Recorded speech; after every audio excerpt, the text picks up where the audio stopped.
This video is like so many things to me. It's the first video that I'm doing tech about. It's the first 4K video I'm shooting in.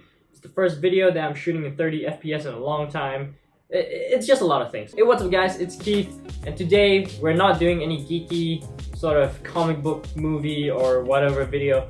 We're gonna be talking about the 2016 MacBook Pro and the 2017 MacBook Pro. So most of you may not know, I recently upgraded from some crappy Lenovo to 2016 MacBook Pro 13-inch with the touch bar.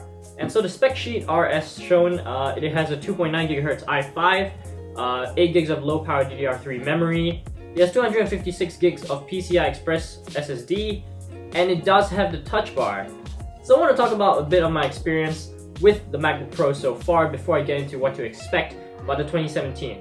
So far, it's actually been really nice. So this is obviously a really well-built machine. This is Apple. They don't skimp out on things. It's really well machined. All the edges are really nice. It's really tough. I haven't dropped it or knocked into anything, but I hope that doesn't happen. Everything is really good. The hardware choices are a bit questionable, but we'll get into that in a second. The touch bar, so far it's not really been super useful for me. I mean, I find it really useful in Apple apps, in particular Safari. It's really good in Safari. Like, I can add tabs, I can switch between tabs, I can skip through the ads of your YouTube video, which you may or may not know, because whenever there's a video in Safari, you can drag and slide across the video. I didn't know it worked for ads as well, so don't tell YouTube. Touch ID has been really useful for unlocking my my computer. Hopefully I don't forget my password, but it's been really nice. Overall, the experience is really good. Everything so far has been really good. The speakers are really good, the trackpad's amazing, the screen is beautiful. Just overall, it's a really well-built machine. The only problem is it's overpriced. That being said, I can sort of get by. It's an Apple machine. I expect it to be expensive, and I also expect dongle life. I need to live with all of these adapters now, it sucks. Now it sucks, but in a few years, USB-C will be the standard, and we won't have to complain about all of these things. Now, let's talk about what to expect about the 2017 MacBook Pro. So usually from MacBook Pro to MacBook Pro, each generation's changes are pretty incremental. So what I expect to change is actually not much. The hardware-wise, I don't think it's going to change much. I think the touch bar is going to stay. I think the keyboard, at most they'll move up to the 3rd gen butterfly switches, which maybe will make it a bit more tactile. But I don't think we're going to get any more travel distance. Wherever Apple goes, they tend to just keep going straight. They don't listen to you. They just bloody go. The trackpad, I don't think can get any bigger.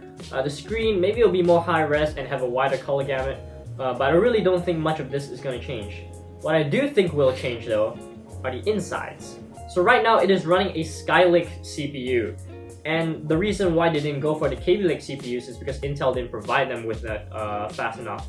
And so I think for the 2017 MacBook Pros, which will be refreshed around midway or towards the end of this year, the new 2017 MacBook Pros will get the new Kaby Lake chips. So the 13 inches will most likely get dual cores, which will be the U chips, while the 15-inch MacBook Pros will get the quad-core chips, which is the HQ chips. The 15-inch MacBook Pros will also now be able to support 32 gigs of RAM.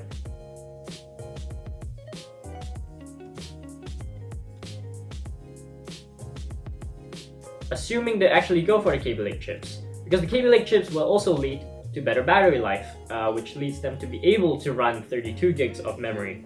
Whether they will bring 32 gigs to the 13-inch MacBook Pro, I'm not too sure. I highly doubt it because the battery is already kind of small. But they will definitely bring it to the 15-inch if they run the Kaby Lake chips, which is a good thing for some.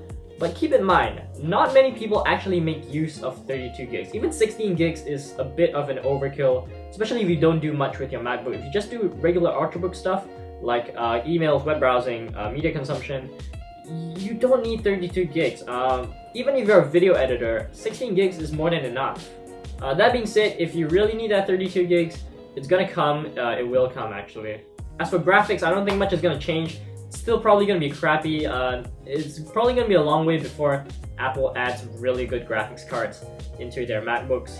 But really, that's really the biggest change I can really see. The touch bar is likely to stay. It's new technology for Apple, and I guess they innovated it, so the chances are they'll still keep it on the 2017 MacBook Pros. Maybe they'll bring it a bit further, maybe they'll add more expandability, increase its size, or make it more high resolution to make it more useful for people. But it's definitely coming back. The touch bar is not going to go because Apple made it and they want to keep selling it at a higher price. So they're probably going to keep on selling MacBooks with the touch bar, just so they can earn more of that money. Another thing that gets me excited is the new color options. I highly doubt we'll see any more color options, but now that they've included matte black into the iPhone line, why not add matte black to the MacBook Pro line? But really, I don't think there will be much of a change in terms of color selection, primarily because the MacBook Pros have been more geared to professionals, while the 12-inch MacBook is more for like the regular person. And so when you're a professional, it's kind of ridiculous carrying a rose gold laptop to your office. However, I don't mind if they add a matte black. That would be pretty nice. So the question, if you have a 2016 MacBook Pro, should you have waited? If you really needed a 2016 MacBook Pro, then yeah, I think it's honestly fine because the changes are so incremental from generation to generation. And this is no exception. The 2017 will probably be no exception either. Because all you're getting is a better CPU and a more power efficient CPU, which means better battery life. But the battery life on the current MacBook Pros are already pretty good. So honestly, unless you own a MacBook Pro from like 4 or 3 years back, you shouldn't upgrade. And honestly, if you need a MacBook Pro now, if you get the 2016 one now, it's fine. This thing will last you quite a bit of time.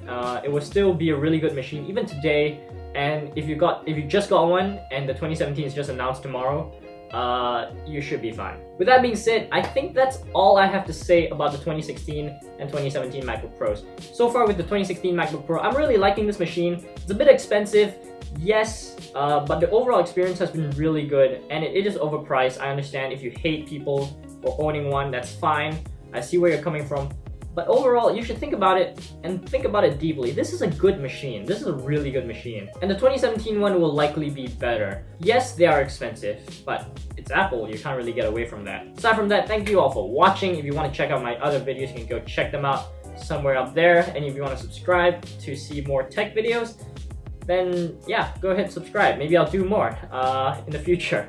Thanks all for watching, and I'll talk to you guys in the next one. Take care.